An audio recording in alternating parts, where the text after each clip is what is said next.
All right, everybody, we are live for our fourth and final preseason show of the Formula One season. Coming into Bahrain, we've had two practice rounds now to look at, although admittedly, I'm not sure how much it's going to help us with team strategy, which we'll get into.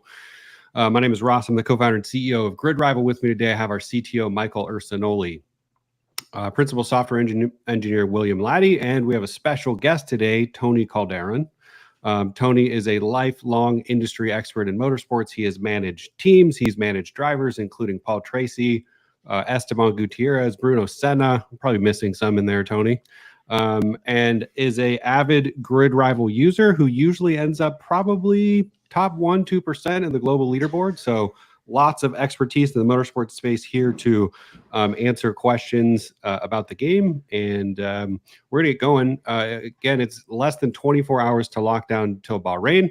And before we start talking about practice and answering questions, just a quick reminder, we are going to be doing shows almost every week, just like this, to talk about lineup strategy, what drivers might be undervalued, what might be overvalued, who you want to maybe drop, who you maybe want to add to your team, what talent drivers are best, all sorts of stuff. So if you want to get in on those, make sure to subscribe to the YouTube channel. We probably will not be sending push notifications for every live event like we've been doing this week. So make sure and subscribe. All right, on to the topic at hand. We are here to answer questions first and foremost, but we are also here to talk about any lineup changes that we think might make sense for our teams going into the first race of the season. Now, if anybody's watched Formula One for any length of time, or maybe even if this is your first year and you've read up on it, you probably know that preseason testing, there's a lot of games being played. There's a lot of sandbagging. I had hoped that coming into practice, and at least now we have two practice rounds done, we'd maybe have some more data we can lean on to make educated decisions about our lineup. But having looked at results from practice 1 and 2, I still think there's a lot of different things going on. I think you have teams running different strategies. I think there's probably still some sandbagging, and we might not actually see, the real performance of these cars maybe till FP3, maybe not till qualifying. But what I will say is probably practice 3 is the most important practice round. If I'd encourage any player of this game to watch the whole season, preseason practice 3 is probably the most important round, because early in the season on Grid Rival, you have the biggest opportunity to make money on your fantasy team by signing drivers that are undervalued. So I'm sure there'll be questions about that. I'm sure we will get into it. There's already plenty of questions. So before we get into Q&A, any thoughts from the three of you on kind of what we've seen in practice? And I think specifically as it relates to Grid Rival and your lineup, is there anything that you'll be changing on any of your lineups as a result of what we've seen in FP1 and FP2 so far? I can keep my feedback short and sweet. How Verstappen performed in FP1 and FP2 does not change my lineup at all, because I am not running him in any of my lineups. If anyone's looking at Max's results and wondering if he should or should not be on your lineup, I'll just remind you, if this is indicative of anything that actually could possibly happen with where Max ended up, there's a lot of value to be lost if that is indicative to the race pace, is all I'll say. But so same here, as far as I wasn't touching Red Bull to begin with, and I feel very validated right now. Since this might be a bit more competitive than last year. My changes are much further down the grid. So I think Logan Sargent has become a much more intriguing choice as far as potentially building value. I think I even like him better than Bottas, who I've been preaching earlier this week. So I may make a change there. And then I think the other big question is Alonso's pace for real? Because if it is, he can overachieve from his ranking of, I believe, 9th right now. Mm-hmm. And so you might get the 2 million bump and a nice haul of points from Alonso. Yep. So those are my two big observations. And no, I don't think Lando Norris was the slowest driver on the grid, despite the FP2 results. That's why you got to take these with a grain of salt. Yeah, well, I mean, you have Oscar up there at 5th, and arguably, event to event, Lando's probably still a little bit faster than him, just given seniority. I do think Mercedes is a bit more intriguing now as well for points and value. Like they might have pulled ahead of Ferrari. But again, we got to see tomorrow morning before we make our final decisions. Yeah, the thing that stands out to me, and then Tony, I'll let you share any opinions you might have. I'm not sure if you saw the practice rounds or have them up, but I had if anyone's on the call yesterday, I probably talked a lot about Kick because Kick to me in testing, I think they were, average between their two drivers of all the teams. I think Kick was ranked 5th, which was far higher than we expected. But just looking at FP2, both of them, Valtteri ended 17th. Guan Yu Zhou in 19th. So that could be a change that I'm going to make. Again, definitely pending FP3. Valtteri was 10th in free practice 1. So we'll see what happens there.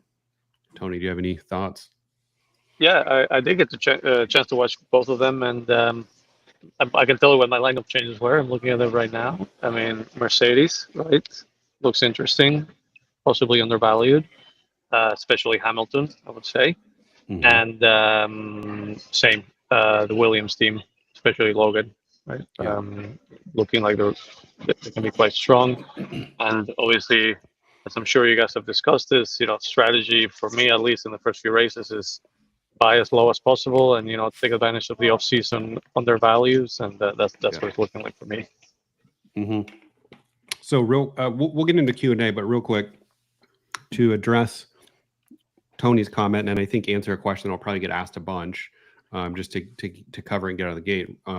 This is your first time playing, and you're not familiar really with the core strategy of the game. The goal obviously is to accumulate as many fantasy points as possible throughout the season. Make sure you understand how fantasy points are earned. Using the league settings and finding the rules. There's 6 different ways fantasy points are earned. In Formula One, actually 7 now with sprint race points being introduced this year. But obviously the point is to accumulate as many points as possible. The way you do that is by having the best lineup of drivers as possible. The way you do that is by having the most money possible to sign the best drivers. So everybody starts the season with 100 million in fantasy budget, and that value can go up during the season. The way it goes up is by signing drivers to your team. Anywhere from 1 to 5 races, obviously, and doing so in a way where you think maybe there's value to be gained. Meaning, if you sign a driver for $14 million or pounds, and you put them on a 4-race contract, and they have 4 really great races, or even 3, or even 2, it's likely that their value will probably have gone from 14 to 16, or maybe even 18 if they have 4 really good events. That $4 million profit between 14 and 18 gets added to your team's bank.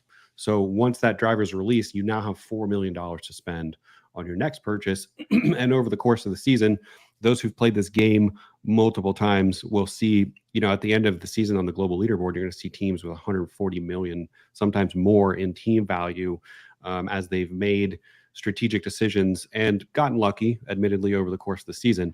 But to Tony's point, the most critical time and the biggest opportunity to gain value is at the start of the season. I'd probably say the first 5 to 6, 7 races, and the reason why is because every year at the start of the season we reset every driver's salary, and we do that before testing, because testing is now the calendar is so condensed. We used to wait until testing, when testing was still a month before the start of the season, but we really only have rumors plus the end of last season to go off of when we reset all the salaries. And so usually what happens inevitably is once we get a chance to see the practice rounds, there's usually drivers who end up being pretty far undervalued.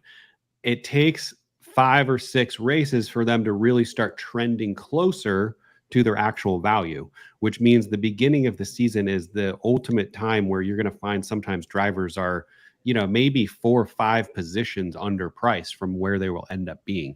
The only time you're going to see that, and it's very rare to see that in the middle of the season. Last year, we saw it with McLaren, with both drivers, but more so with Oscar Piastri. Everybody knows that watched last season, McLaren brought a huge upgrade. Again, not as common that somebody, a team or drivers go make this big of a jump in the middle of the season, but if they do, that is really the only other top opportunity you have to make really significant gains.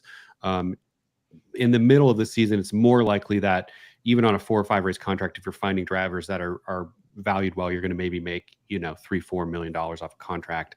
There's if you signed Alonso at the beginning of last season, he was way underpriced. if you signed Alonso at the start of last season for 5 races, I believe you would end up having made $10 million just on that one contract. So a little bit about kind of the game. We'll go into some Q&A. I don't know if you guys see any questions. I see a bunch pouring in. I'm not sure if any stand out that you want to take, but I'll kind of start combing through them and answering anything that we see value. This year, there's 6 sprint race points are assigned for quality sprint race and race. This year in the 6. Yeah, so the only thing that changes with the sprint weekends is you'll get the drivers, I should say, will get points based on where they finish in the sprint. If you win the sprint, that's 20 points. If you get 20th, that's 1 point with 1 point increments in between. That's the only thing that's different. Somebody asks if there is a Discord link. I will go grab that really quickly and post it and pin it in the chat really quick. Let me see any questions in there, Michael. Yeah, I'm seeing a couple. We could address engine turnups. There was a comment about Ferrari and Mercedes turning their engines up and running different programs for FP2. So just to go back to what we were saying a little bit earlier, FP1 and FP2 does not a race pace make.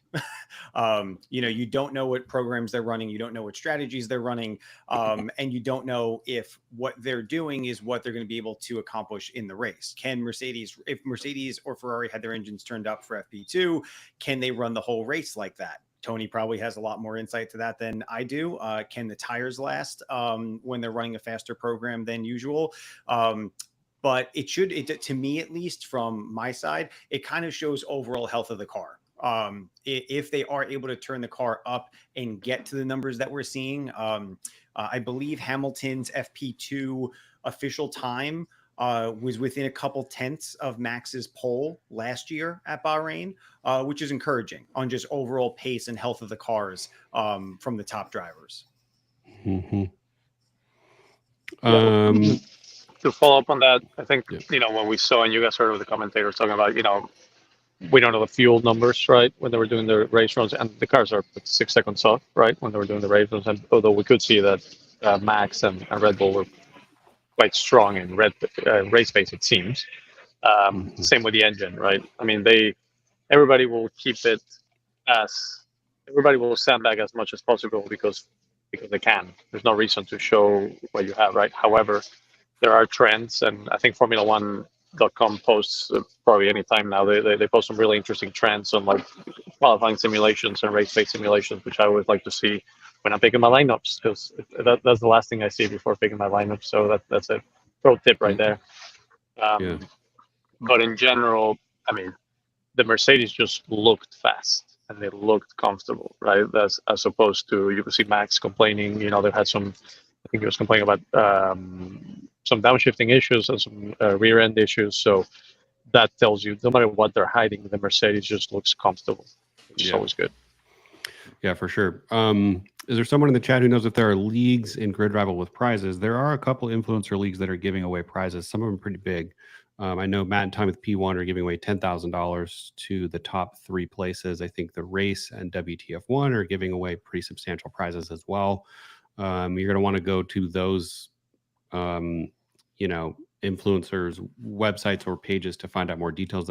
Those prizes are not associated with us. They're not granted by us or anything, but it's just some promotions that they're doing. So that stuff does exist. Let's see. There's a couple questions about Albon and Albon in lineups. I am definitely an Albon fan. I did really well with Albon talent driver selections last season. I'll let William fill in information there. But, just to kind of put it out there, Albon is in the app right now. I would say he's not under or overvalued. I would say right now he's on the money.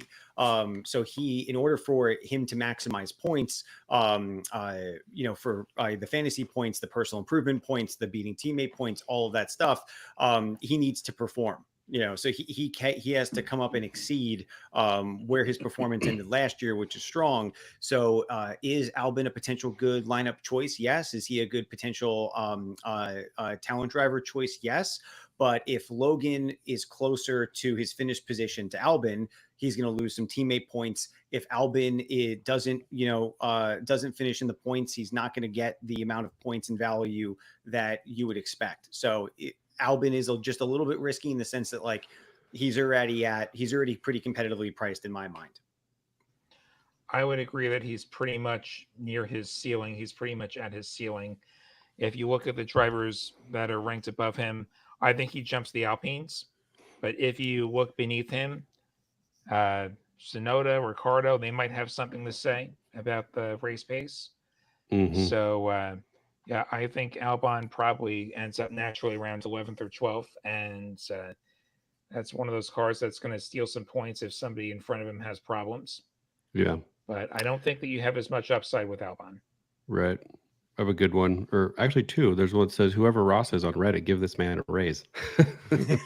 That's me. You know what? I won't take one, but instead what you could do is invite friends to Grid Rival. It's the best thing you can do to help our community grow. Create a private league if you're not in one and invite some friends to it. I think it's the most fun way to experience the game. This is a good question. Is $20 million constructor expected to get the same number of points as a $20 million driver? I think, William, do you want to answer that? I've never thought about it that way. So to be honest, so if I look in the app right now, a $20-ish million driver, that would be Piastri. And our app says he's averaged 136 points. If I flip over to the teams tab, you've got Mercedes at 21.6, and they averaged 138. Aston averaged 115 over the last 8 races last year. So I think so, and it's close-ish. Yeah, I think the thing to call out is one of the things we talked about, I think several times yesterday, the show is, constructors can only earn points based off of qualifying and finish position. And so that's one thing that you should really think about, even across the same salary, is a driver can earn points for beating their teammate. They can earn improvement points. They can earn overtake points. They can earn sprint points. And so those are all opportunities in which a similar price driver or constructor may outperform one or the other. The other thing I would say too to consider is constructors can actually go up or down in value more per race than drivers. So this is kind of like the counterpoint. The max a driver will fluctuate from event to event is 2 million up or down. A constructor can go up or down 3 million. So something to think about, especially at the start of the season. A undervalued constructor may make you more money than an undervalued driver. I would also point out that the ceiling with a driver is going to be a little bit higher just because there are those different ways to score points. Mm-hmm. Whereas a constructor will give you a little bit more consistency in terms of what kind of points they generate. Yep. I think there's a couple of questions here about contract lengths and sort of strategy on those, right? I can tell you the way I think about it, at least. It's pretty simple. If you think there's somebody's undervalued, lock him in or the team in as long as possible, right? I'll do sometimes one race contracts, and that's more when I think somebody's going to be doing really good in that specific weekend, but not necessarily not overall for whatever reason, right? It's a track they're stronger at, or sometimes there's a few cars that are very strong, just at very specific tracks, right? And you can see that, but it's not necessarily a trend. And then there's another question I think that's about, do you stagger like half the team first and half the team? I don't really think about it as an overall team. I think about it individually and just do, you just look at it on a case-by-case basis. But basically, if you think somebody's strong and they're going to keep being strong, lock them in for a long time. If it's more of a fluke, then don't take the risk and do it. And then one last thing I would say is, I have broken many contracts in the past because sometimes it's worth it, right? Like when you say someone McLaren like has like a big step, or somebody's having a horrible weekend, like sometimes it's worth losing I don't know what the percentage is, you guys know obviously, but I mean, I have done it sometimes, right? 3%. Yeah. The upside to staggering your contracts, or you always have somebody rolling off, is that you do have the ability to pivot if some opportunity arises without eating one of those early release fees. For example, if a front-running driver had a problem one week and they dropped 2 million, that might be a chance to get them as a bargain in the mid to late portion of the season. That's where the bargains are. It's not that they're underpriced anymore. It's that they had a bad week and so they're at a discount. And so you want to be ready to pounce on those. Yeah, for sure. Yeah. That was a question. Why do you have the price for Red Bull at 30 million in F1? Fantasy has it at 27. I'm not totally sure. I don't know how they price their drivers. Probably have a very different formula. I know that we actually publish ours. So if you want to see the exact formula that you use, you can go to support.griddrival.com and go to leagues. And then there's an article called Fantasy Salaries Advanced. And we literally give the exact formula for how we adjust driver salaries on a race by race basis. So you can see it there. And maybe use it to predict what you think might happen. Yeah. Looks like people are looking for recommendations for undervalued drivers. Seen that a few times. So, what I would say, kind of putting it in buckets, like, you're kind of north of $20 million drivers, and then kind of you're south of that, you're kind of talent driver eligible drivers, like thinking about it in those two buckets. Right now, Lewis Hamilton is definitely very interesting. I think he's currently 7th at 21.6 million. So that could be a good pickup on the undervalued side of the fence. I won't really reference Alonso right now because we don't know what the FP2 times are, but watch FP3 for Alonso because he is ranked 9th right now. And if his race pace is up there, that's also undervalued on that kind of top end. Below your talent driver eligible drivers on the undervalued, you're kind of looking at the Racing Bulls team. In my opinion, right now, Logan's obviously showing something, but he still has to build his consistency and keep the car on the track. Whereas Ricardo and Yuki have a bit more experience under their belt. So that would be my tip for underpriced drivers right now. Yeah, great advice. There's a lot of questions being answered by other people in the chat, so they're doing our job for us. Thank you, guys. Let's see. Yeah, lots of lineup specific questions, which we can try and get to if there's time. Does it make more sense to staggered driver contracts? I think, Tony, that's what you answered, right? Yep. Max price correct. For a driver is 33 million. Yes. Mm-hmm. It's very unlikely that anybody actually touches 33 million in reality, but that is the theoretical maximum. Yeah. Yeah, I think Max Verstappen last year, the highest he ever got was like 31.8. And you'll see if you go to the article I talk about where we explain exactly how salaries are broken up, why it's almost impossible to hit the ceiling. It's not meant to be hit. It's just the ceiling of what we use to make our adjustments on a week by week basis based off fantasy position, which is one thing that's worth noting too if you are new to the game. Salary adjustments, and this is one thing that probably we get a lot of confusion about from new players. Fantasy salary adjustments are made based off of fantasy points rank after a race. They are not based off of finish position. So if anybody's done, any other fantasy sports in your life, fantasy football, whether European or US or basketball or anything, that the point of the game is usually that you are engaging at a deeper level with some of the athletes. So it's not just based off of how they end the event. And on our game, it's not just based off finish position. As I mentioned earlier, there's points for beating your teammate, there's improvement points, there's overtake points. And so there's a lot of times in which a driver who maybe finishes the race in 4th place might rank 1st in fantasy points. And so that can be confusing for new players, especially let's say Max finishes the race. Let's say he finishes Bahrain in 1st place, but some other drivers beat him in fantasy points because they have really great overall performances. Maybe they make a lot of overtakes or they beat their 8 race average and get a lot of improvement points. They will likely beat Max, and then Max's salary might drop a little bit after the first race, which can admittedly be a little bit confusing if you're new and kind of don't understand the mechanics of the game. So just something to pay attention to and understand about salary fluctuation is based off of fantasy points and the rank that a driver receives based off of fantasy points after every single event. There's a lot of talk about Kevin Magnussen. Can address him real quick. So it does not matter what Kevin Magnussen just did in FP2. He is the current lowest ranked driver in the game. If he finishes the Bahrain race and one or two drivers don't, it's a win. He will go up in contract value, and he will provide good points to the contract value that exists. Signing K-Mag to a short contract for a quick value pop is definitely a strategy to consider playing.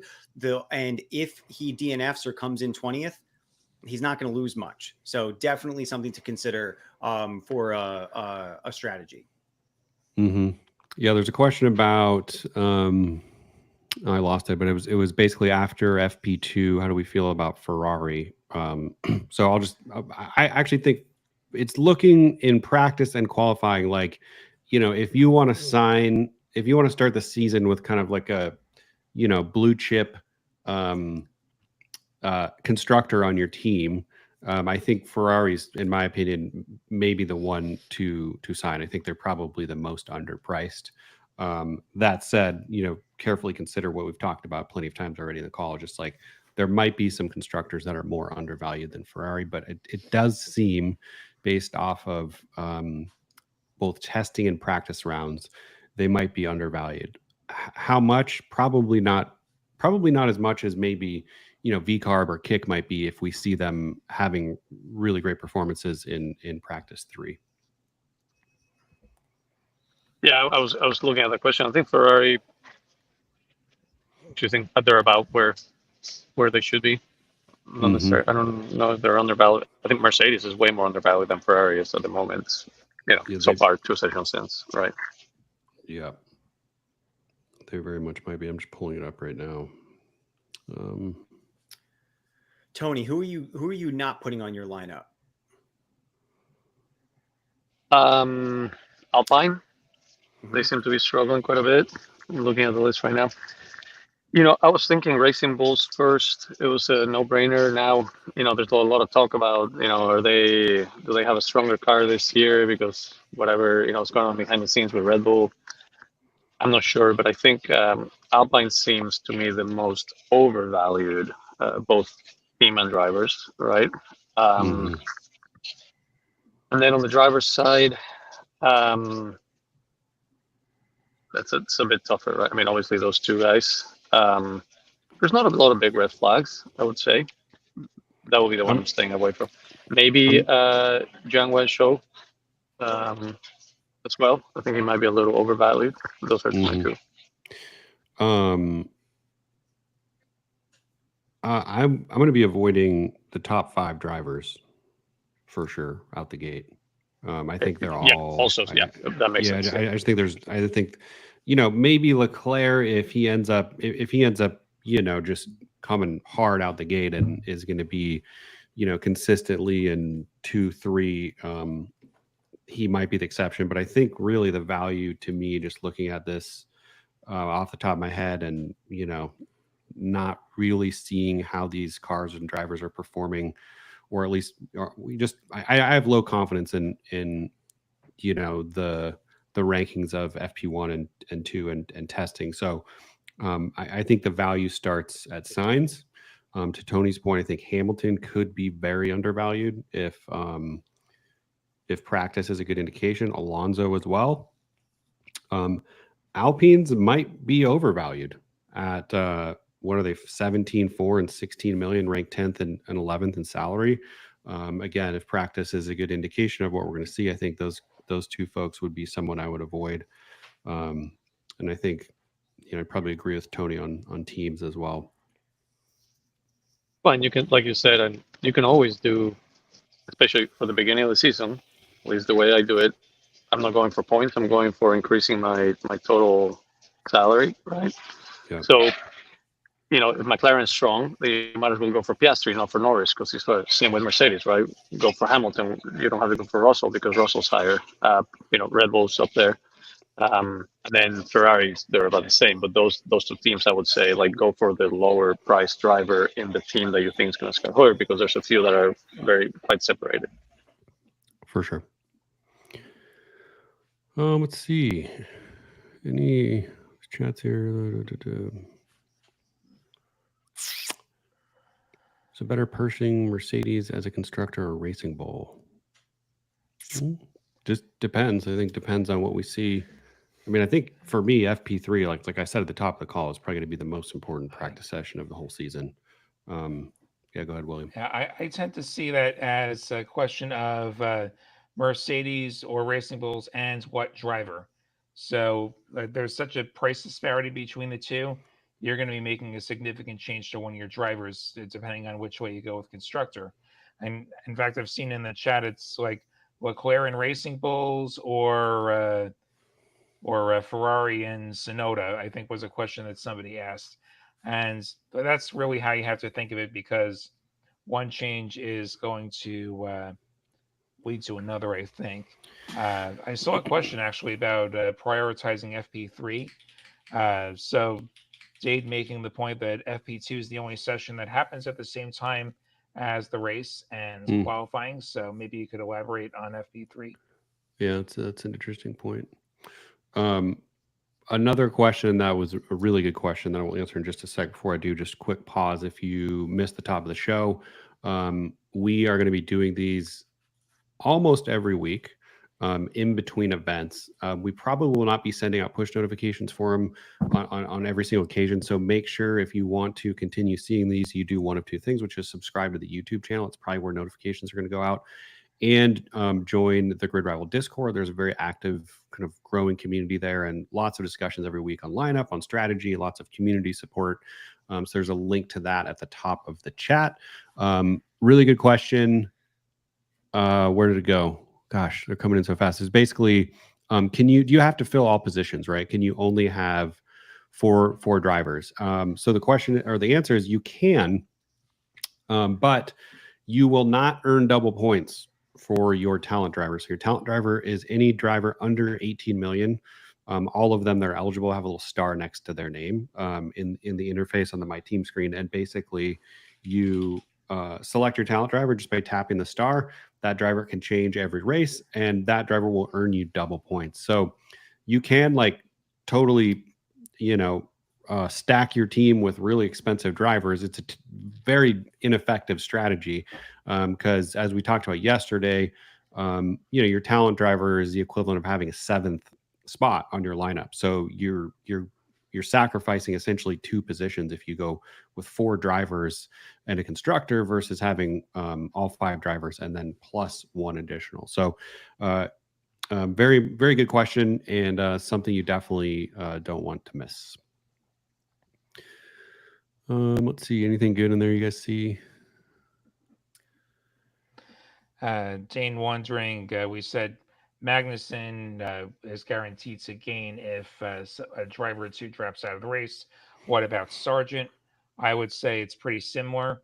One DNF, he's right there. Like two DNFs, very, very, very good prospects for him to gain value, as long as he's not one of the DNFs. Like that's the question mark. Can he keep the car pointed the right way? Yeah. If we look at the pace of some of these other teams, I would say that Williams has more pace. So like he could legitimately beat some of these cars on the grid, I think. For and sure. Not even need a DNF to gain value, which is why I'm leaning Sargent actually slightly more than I am Magnussen right now. Yeah. I think there's a few questions about FP3, FP2, why Ross was mentioning focusing more on FP3. The simple answer is, a lot of teams are playing a lot of games and they're keeping it, like I said, there's so much you can do in a Formula One car. You can tune the engine down. Fuel makes a massive difference. How much, if you only put, let's say, a few more gallons of fuel, you'll be a second slower. So it's a way to mask where you're really at. And in FP3, teams will usually run qualifying simulations because also the driver does need to know exactly, what the car can do at maximum or almost maximum pace to get, sort of get familiarized with braking points and minimum speeds and stuff like that. So that's probably why in FP3 you'll see more, at least outright pace or qualifying pace. In FP2 we saw a lot of race pace, right? Like long runs and stuff like that. Mhm. However, I would say these are the best drivers in the world and the best teams in the world, so they can always hide stuff. And a Max Verstappen or Lewis Hamilton can show up to qualifying with almost no practice and still, get within a few hundredths of their ultimate lap. Yeah, So for sure. we probably will see more in FP3, but until qualifying, we don't really quite know. So you have to kind of look at like we said, like the overall situation, right? Which is why I like Mercedes, because just the car just looks good. It just looks fast and it looks stable, which is not something that they've had in the last couple of years, right? So whatever they're doing is working. For sure. Good question. I know it was answered in the chat, but I think just worth bringing up. And we've answered a couple times, but I know that people are popping in and out of here. Theoretically, what is the max a driver constructor can go up in value? Drivers can go up or down a max of 2 million. Constructors can go up or down a max of 3 million per race. That happens after every race. And again, it's based off of the driver's fantasy rank after each race. So the rank based off of fantasy points. Let's see. New to the game, what's the best thing to do with contract lengths? We've probably answered that quite a bit. I think if you go back, to the start of the show and watch it once this is finished, you'll get a lot of different answers. But in short, I think it really depends on how undervalued you think a driver might be, how long it's going to take them to go up in value. I think other things to consider. Some of the more hardcore people are going to be looking at what races are next, right? If you sign a driver for 4 races. Bahrain's this weekend, right? What are the next 3 that are going to be at? And is their car conducive to those? They handle well. Most people don't go to that level of depth. You definitely do not have to go to that level of depth to have fun and enjoy the game. I think you're really just looking primarily at value. One thing I don't know if we've talked about on the show today in terms of contract length to think about is you also want to consider leaving yourself options. One of the mistakes that we see a lot of first-time players making is they'll send us screenshots of their lineup on Twitter or something and asking for advice, and we'll see that they have all 6 spots filled with 4 race contracts or 3 race contracts, and it's usually that's probably not the best strategy because every driver is going to perform different. Every driver's underpriced or overpriced to a different amount. But I think the big thing that it does is it locks you into that exact team for that exact amount of races. So if you start the season and you fill all 6 positions with 5 race contracts, that means you can't make any changes to your team for 5 races unless you break a contract early, which is going to cost $3 million of the driver or constructor's current salary. So that's one thing also to consider when it comes to contract length.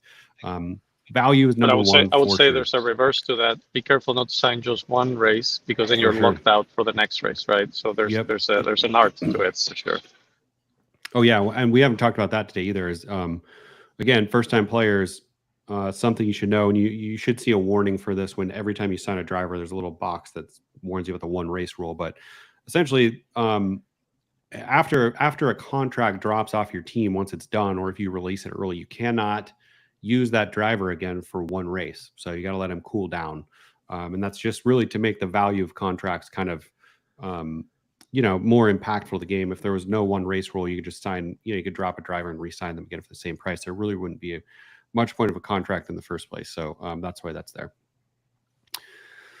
Let's see. You guys mentioned Magnussen needs to finish 18th or better to score points. What would Sargent's finish? Oh, you did? Okay. Yeah. Someone said, like, how much is like an ideal bank balance to have left over? And something that I say a lot is we don't know the ideal lineup until after the race.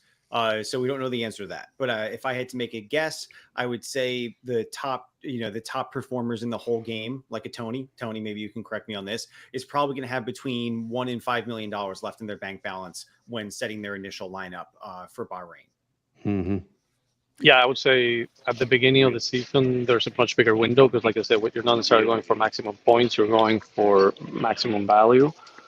So you can give yourself more of a window, but the math catches up to itself. So as we get into the season, obviously, the more you spend, probably the more points you will get. I usually, in a normal season, I try to get no more than maybe 1 to 2 million left. Mm-hmm. Global ranking shows top 100. How many people play F1 on Grid Rival?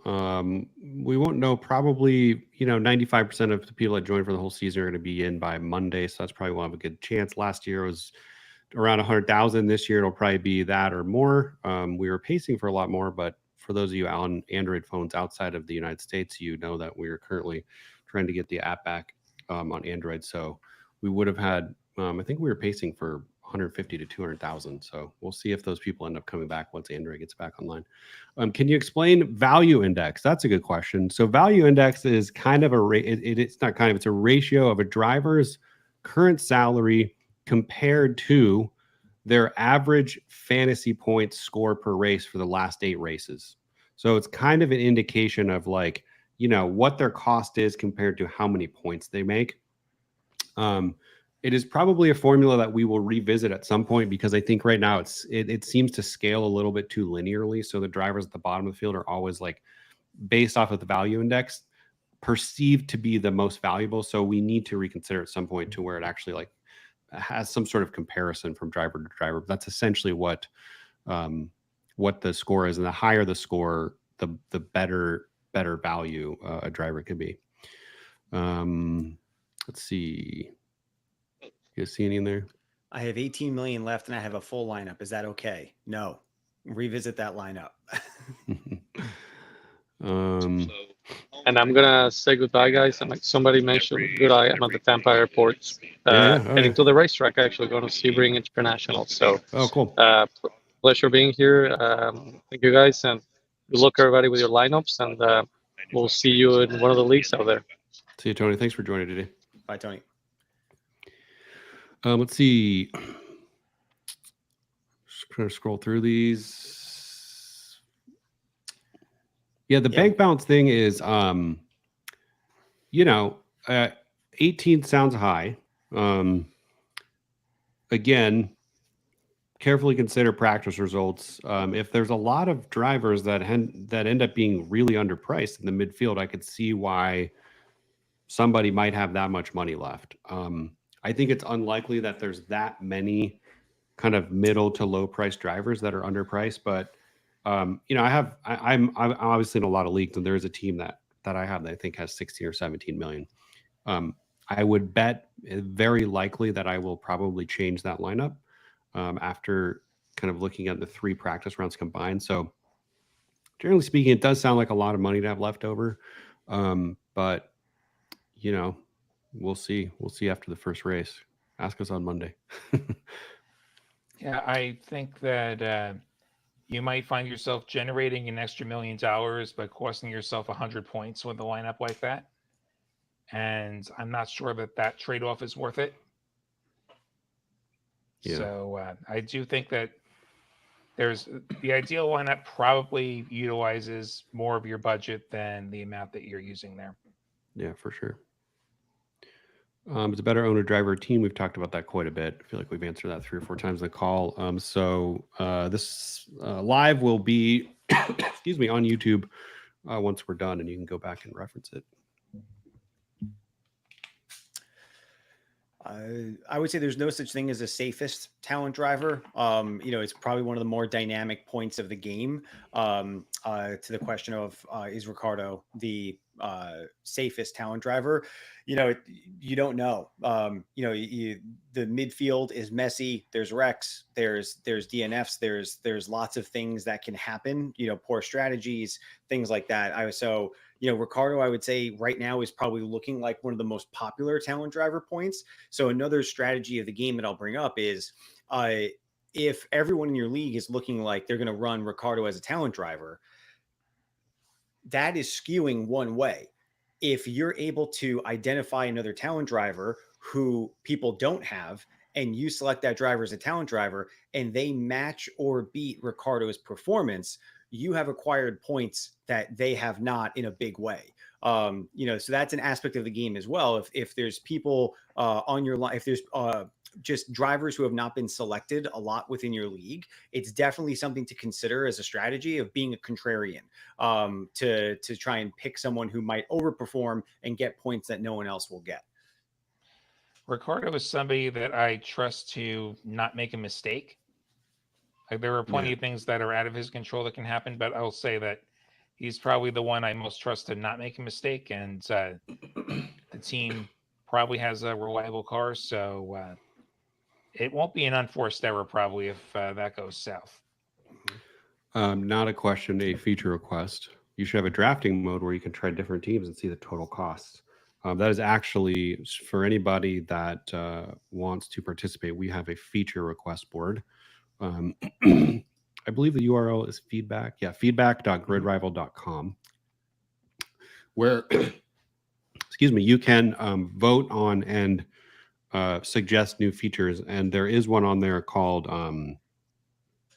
what is it called? It's called like, lineup simulator, I think. And it is actually one of the more highly ranked projects on there that we are considering at some point in the future, where it would be a mode where you can kind of go run different simulations without actually making changes to your team. So you could see, like what would it look like to drop a driver early and pay the early release fee and then add in somebody else.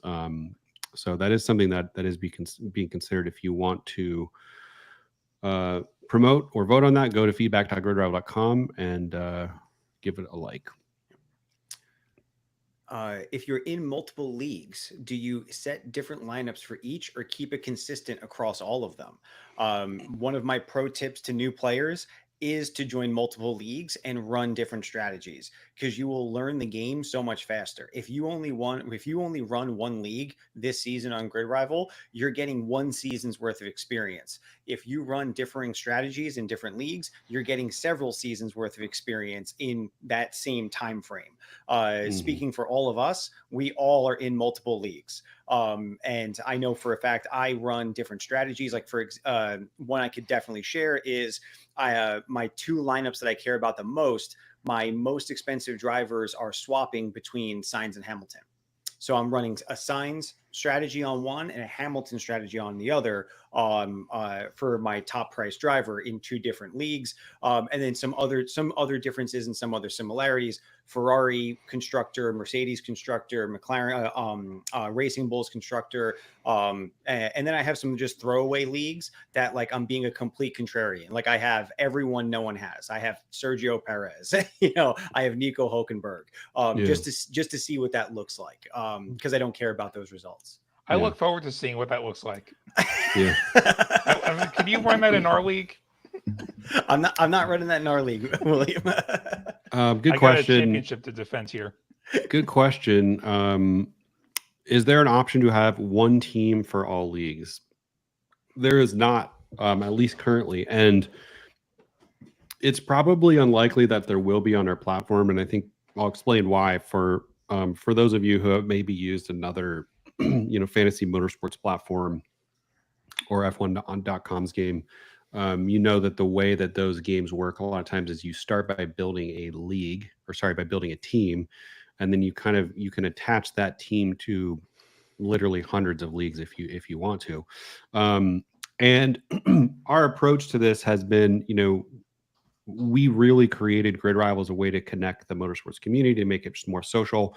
And so for us, we kind of reversed it, and it works a lot more like traditional season-long fantasy football or other more traditional fantasy sports, where you actually start the game by deciding who you want to play with.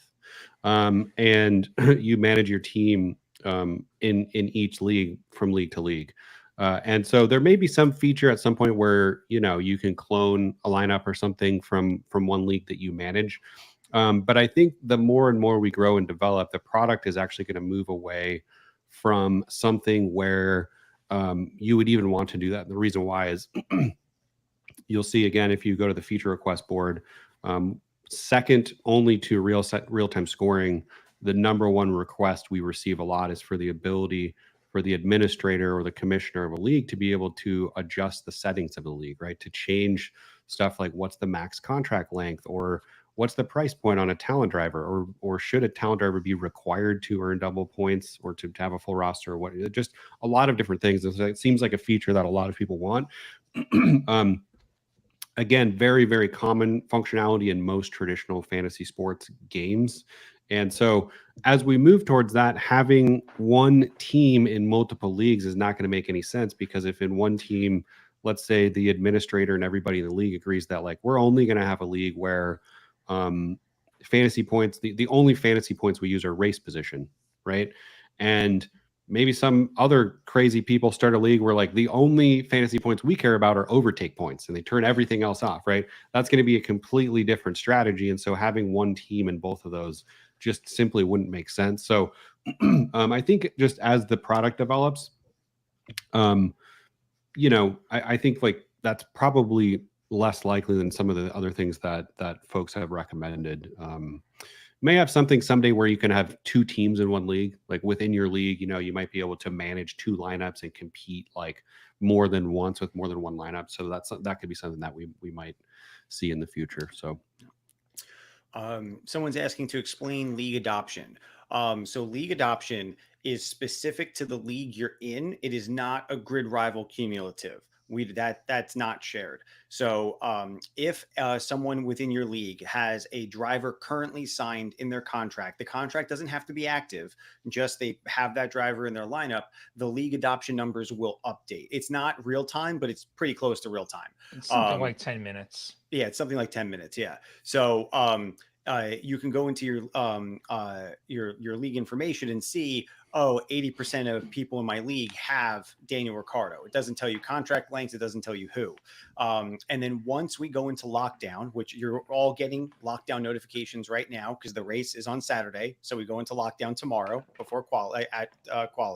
Once you go into lockdown, you can go and see who everyone has within your league. You could see each specific driver. You can't see contract length. That's still proprietary information to the player, but you could see who their lineups are. Yeah. Justin Evans, the ability to have more than one admin would be nice. Again, probably something as we continue to build out game customization functionality that you'll be able to do for sure.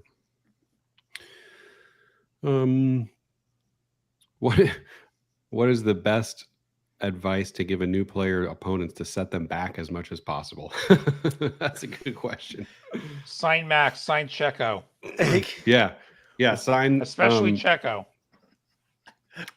Yeah, choose all 5 race of the 20. Choose all 5 race contracts. Yeah, put Max on your team to start with. Sign Haas as your constructor for 5 races. Don't read the game guide. Or Alpine. No, if we want to sabotage them, let's sign Alpine. Yeah. Like I think Alpine's going to sink. Yeah, I'm gonna play the opposite role here.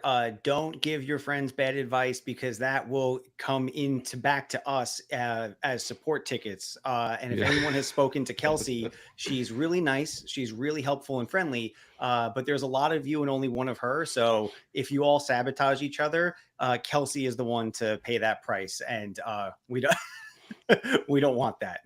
Yeah. Let's see. What's the best amount of races to be done at the beginning of the season for a contract length? It just depends. Depends on how underpriced you think somebody is. If you think they're really underpriced, sign them for a long time. If you think they're a little bit underpriced, don't sign them for as long. If your upside is 2 million, you can get that in 1 race. If your upside is 3 million, you can get that in 2 races top. If your upside is like 6 or 7 million, like Alonso last year, then you want to look at a longer contract. Yeah. We moved all of our friends to Grid Rival. This season is going to be sweet. Thanks for making all of this info public. You are welcome. Glad to have you. We're happy to have you. Yeah. Tell your friends. There's still time. Tell your friends. There is. That's the number one thing you can do to help Grid Rival grow and continue to be successful. Start a private league, invite your friends. Post it on the internet. Put it on your Instagram profile. Link in bio. Oh, and leave an app review. We have a very low amount of app reviews relative to how many players are out there. So that's true. Yeah, we should have tens of thousands of app reviews. So leave an app review. Yeah. If you're watching this now, if you're watching this in the future in the archives, hit that like button.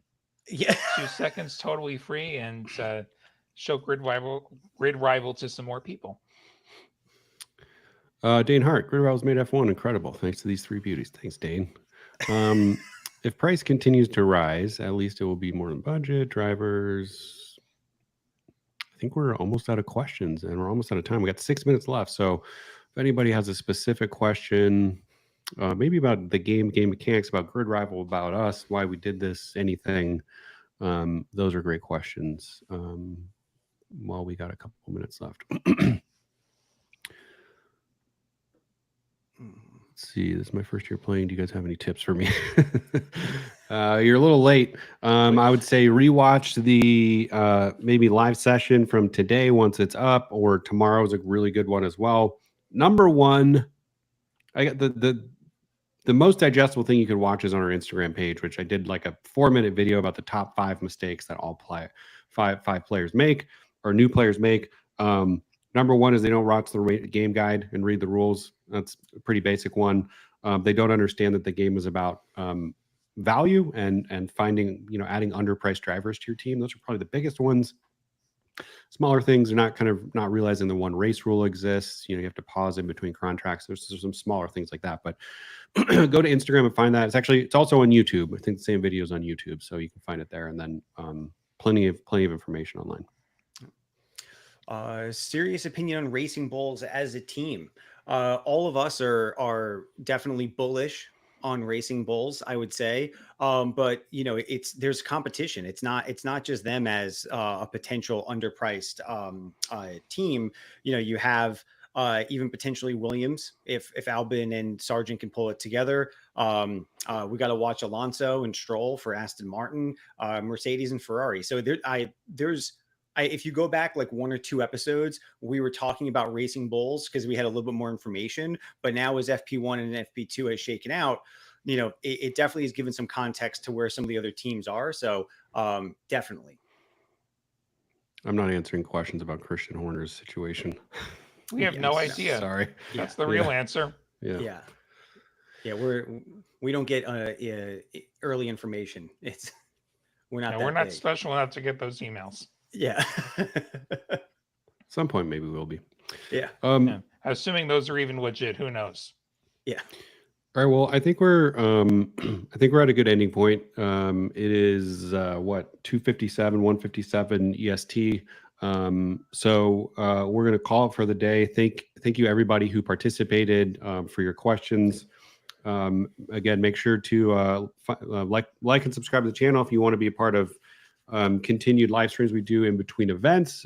Find us on Discord. Lots of amazing chatter going on there. Rate the app, invite your friends. Lots of things you can do to help us out and help the community grow. We appreciate every one of you. We love that you are playing the game. We created this game to connect the community, to elevate the engagement of the sport for every race fan. So we love to see that everybody's enjoying it and getting good use out of it. So again, thanks for joining. We look forward to continued conversations with y'all, and have a good weekend. Enjoy the first race of the year. Thanks, everyone.